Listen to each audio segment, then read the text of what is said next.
Have you ever met someone who just stopped the world? Not with what they said, but just by walking into a room.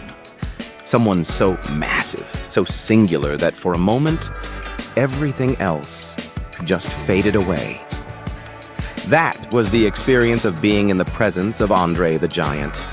In a business built on larger-than-life characters, he was the one they had to build the business around. His shadow stretched across continents, and his legacy. Well, it's not just in championship belts or highlight reels. It's in the feeling he gave millions of people. A feeling of pure, unfiltered awe. But behind that awe, behind the title, the eighth wonder of the world, was a story far more complex, more human, and in many ways more tragic than the cartoonish villains he battled in the ring. This is the story of André René Roussimoff. Not just the giant who main-evented WrestleMania, but the man who carried the literal weight of his own legend every single day of his life. By the end of this, you'll understand why, decades after his passing, his name still commands a silence and a respect like no other. To understand André, you have to start not in a roaring stadium, but in the quiet, rural countryside near Grenoble, France. Born in 1946, he was a normal-sized baby, but that wouldn't last. He had a condition called acromegaly, caused by a benign tumor on his pituitary gland. It made his body produce too much growth hormone, and it never stopped. By the age of 12, he was already 6'3" and 200 pounds, towering over his teachers, his classmates, everyone. Imagine being a child, and your very body is making you an outsider. He couldn't fit on the school bus. He had to leave formal education early because the desks couldn't hold him. His size wasn't a gift yet, it was a burden. He found work on a farm and then in a factory where his incredible strength was useful, but his true calling was waiting. He was discovered by a wrestling promoter who saw not just a big man, but a potential attraction. He started wrestling in Paris in the mid-1960s, a shy, quiet young man learning a very loud business. He wrestled under his real name, or simple versions of it, honing his craft across Europe. But the world was calling. In the early 1970s, he began touring North America and Japan, and this is where the legend truly began to form. Promoters saw it immediately. He wasn't just tall and heavy, he had a surprising agility. He could do drop kicks. Can you imagine a man that size leaping through the air? It was breathtaking. But more than that, he had a presence. A calm, easy charm. He didn't need to scream to get your attention. He just had to stand there. In 1973, the most powerful promoter in the Northeast, Vince McMahon Sr., brought him into the WWWF, which would later become the WWF, and then WWE. And for the next 20 years, André wasn't just a wrestler for the company. He was its landmark, its monument. For over a decade, he was presented as undefeated, literally undefeatable. He was the special attraction you'd see once or twice a year at your local arena, and the building would be sold out just for him. He had legendary feuds with monsters like Big Cat Ernie Ladd, Big John Studd, and Blackjack Mulligan. And in 1980, at a huge show at Shea Stadium, he faced a young, fiery, bleach-blonde star named Hulk Hogan. That match was a preview of a history-making clash that was still 7 years away. Because we now arrive at the single most iconic moment of his career, and one of the most important moments in wrestling history, WrestleMania III, 1987. The Pontiac Silverdome. Over 93,000 people. The main event, Hulk Hogan defending the WWWF Championship against André the Giant. By this point, André's body was beginning to fail him.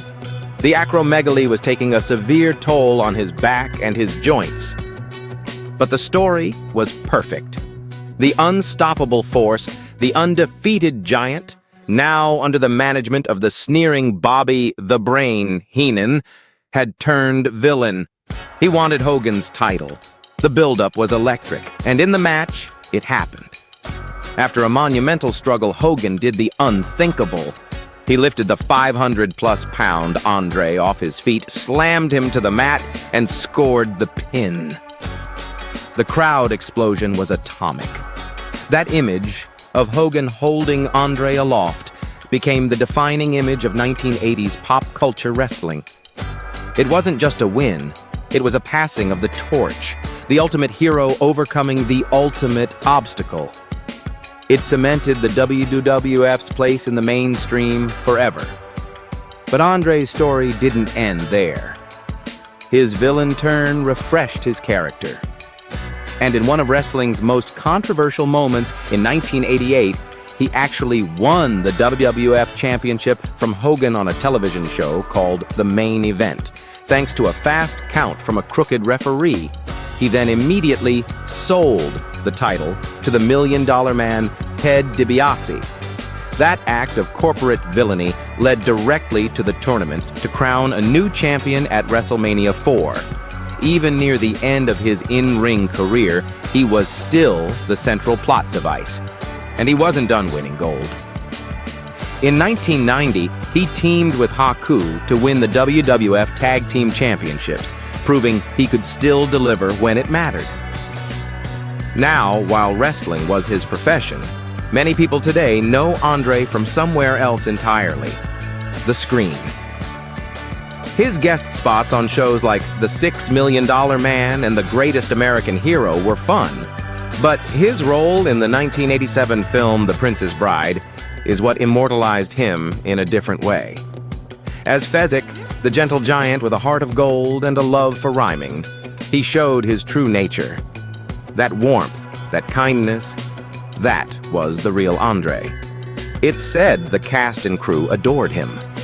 While his wrestling persona was often a monster, Fezzik let the world see the man his friends knew, loyal, funny, and incredibly gentle. And that's the heartbreaking core of this story. The very thing that made him a wonder was slowly killing him. Acromegaly doesn't just make you tall. It enlarges your bones, your organs. It causes severe arthritis, crippling back pain, and puts immense strain on the heart. By the late 80s, every match was an act of tremendous pain and willpower. Travel, which was always a struggle for a man who couldn't fit on planes or in cars, became torture. The wrestling world watched as his mobility decreased, but his spirit never seemed to dim. He kept going, for the fans, for the business he loved. Tragically, the toll was too great. On January 28, 1993, while in Paris to attend his father's funeral, André the Giant died in his sleep from congestive heart failure. He was 46 years old. The world lost a literal giant. So why does this matter so much, decades later? Why is the WWE's annual Battle Royal at WrestleMania named the André the Giant Memorial Battle Royal? It's because he represents something foundational. Before global TV deals, before weekly episodic storytelling, wrestling was built on live events and attractions. André was the greatest attraction of all time. He was the bridge between the territorial era and the national, television-driven boom. He lent credibility and sheer spectacle to everything he touched. But more than that, he's remembered for his humanity. The stories of his legendary capacity for food and drink are fun, but the stories of his kindness are profound. He was known to give huge sums of money to struggling wrestlers. He would sit for hours signing autographs for fans, understanding that he was the reason they came. His legacy is a paradox. The most visible man in the world, who often just wanted a quiet life. A man who could body slam anyone, but whose own body was his greatest opponent. He was Fezzik and the Monster. He was the undefeated legend and the man who made Hulk Hogan a superhero by falling. He showed us that true strength isn't just about power, it's about bearing the weight of your own unique reality with grace. He was, and will always be, the eighth wonder of the world. Not just for how he looked, but for the unforgettable mark he left on the hearts of everyone who saw him. What's your favorite André the Giant memory? Was it the WrestleMania slam, his turn with Bobby Heenan, or his perfect performance as Fezzik? Let me know down in the comments. I read every single one. And if you want more deep dives into the real stories behind wrestling's biggest icons, make sure you hit that subscribe button and ring the bell. We have so many more legends to celebrate. Thanks for watching.